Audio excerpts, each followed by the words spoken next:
Hey guys, what's up and welcome to the channel. I've reviewed every single Vernee phone to date except for the Vernee Apollo X, and I've generally been impressed with what I see, so I'm definitely looking forward to reviewing the new Vernee Apollo X.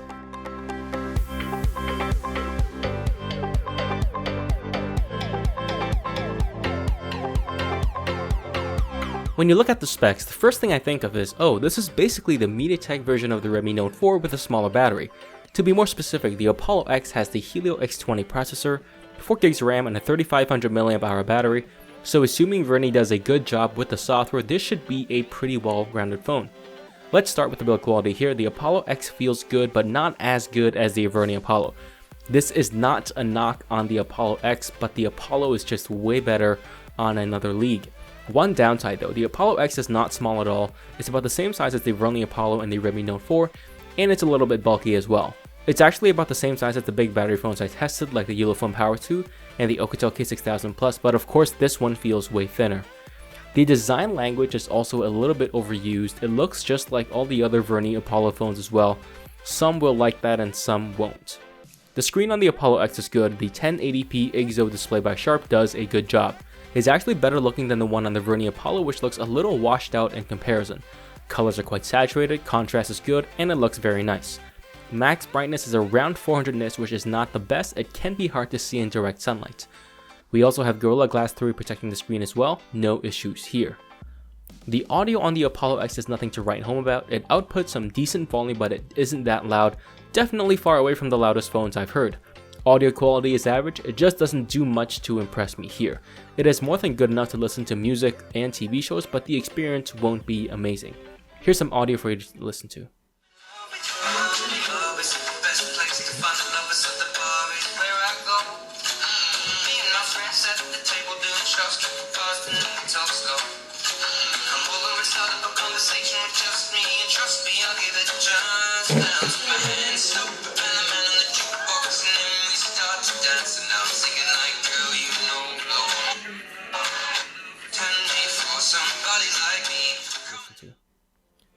The 3500 mAh battery should do pretty good, but definitely won't be able to match up to the Redmi Note 4's 4100 mAh battery.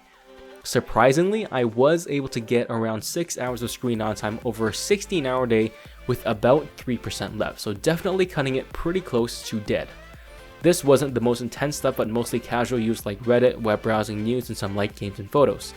Light and medium users can definitely get through a whole day. Heavy users probably can as well, but you'll definitely be cutting it pretty close. There was Android 6.0 Marshmallow and also supposedly Vernee's proprietary OS, VOS. But on this phone I actually can't find any reference to VOS, and the phone looks so stock that I don't know if there's a stock Android or Vernee's OS, but either way it's still good. The phone is fast though, everything is fluid and zippy, not bad at all. There is some slight lag when going into certain settings in the settings menu, not sure about that.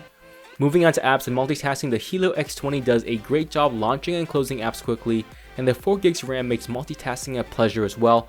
I did not see any slowdowns. The Helio X20 also cuts through gaming like a hot knife through styrofoam. I saw zero slowdowns on many intense games that I tried, including Asphalt, and basically to conclude, you are not going to be disappointed with the gaming performance here. Moving on to the fingerprint sensor, it's a little bit hard to reach for me, but it is quite fast and very accurate.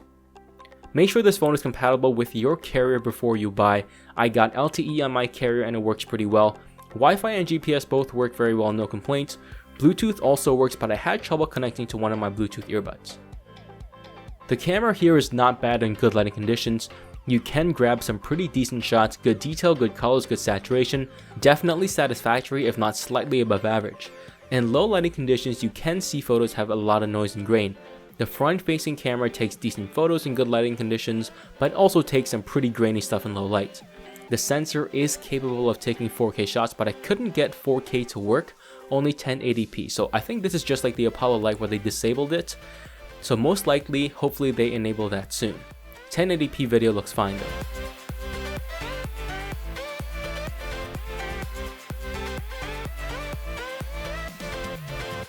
So here are some of my thoughts on the Vernee Apollo X. This is definitely the best phone that Vernee has produced to date. It's very well rounded, it's not weak in any area, and it does get the job done. There are obviously downsides to this phone, and obviously no phone is perfect, and the big one that comes to mind is the design of this phone is a little bit dated. It doesn't look as modern as something like a Mi Mix, and also the audio is also pretty average. The biggest problem I see with this phone is the price. Starting at $220, the Vernee Apollo X is definitely not cheap. The biggest direct competitor to the Vernee Apollo X would be the MediaTek version of the Xiaomi Redmi Note 4, which retails for around $200. Granted, it only has 3 gigs of RAM and it doesn't come with stock Android, but it also has a bigger battery as well. This makes the Vernee Apollo X a pretty tough sell when you can get the MediaTek version of the Redmi Note 4 for cheaper than this phone. That being said, if you do find this phone on sale, it is a pretty good phone. Let me know what you think, and if you hit like, that would be super awesome, and if you subscribe, that would be even more awesome. Thanks for watching, and I'll see you guys in the next one.